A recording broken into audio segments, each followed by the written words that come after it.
Let's talk about Subaru Catalytic converter cleaning because most people don't realize how fast these can get gunked up. Especially if you love road trips or you've got that classic Subaru head gasket situation burning a little more oil than it should.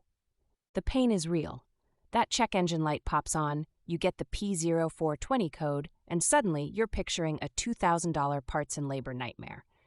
Trust me, nobody wants to replace a Subaru catalytic converter unless it's absolutely dead.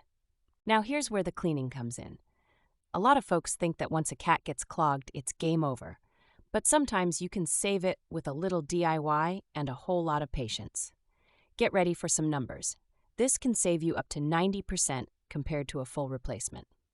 The first step is diagnosing whether cleaning is even possible.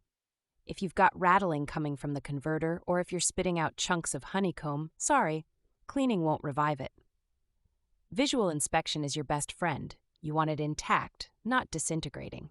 For those with hope, grab basic hand tools, a jack and stands, and penetrate oil like PB Blaster. Subaru bolts laugh in the face of regular wrenches, so soak them liberally and let those little rust monsters think it over for an hour. Next, disconnect your battery, seriously, don't skip this, and then unbolt that converter. It's like wrestling a greasy toad, awkward, slightly punishing, but doable. If you bust a flange bolt, congratulations, you've met the Subaru experience. Once you've got it off, shake it gently. Any ominous rattling means it's already toast. No noise? You're living the dream. Fill a big bucket with hot water and a generous squirt of regular dish soap.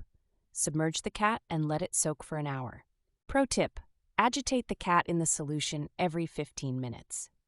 Pretend you're making a martini, not just washing car parts. This helps loosen carbon and unburnt fuel deposits trapped in those tiny passages. After soaking, flush it inside and out with a garden hose. Get as much gunk out as gravity and pressure will allow. You might be appalled at what comes out. Black water, little flakes, sometimes bugs, sometimes regrets. Let it dry thoroughly.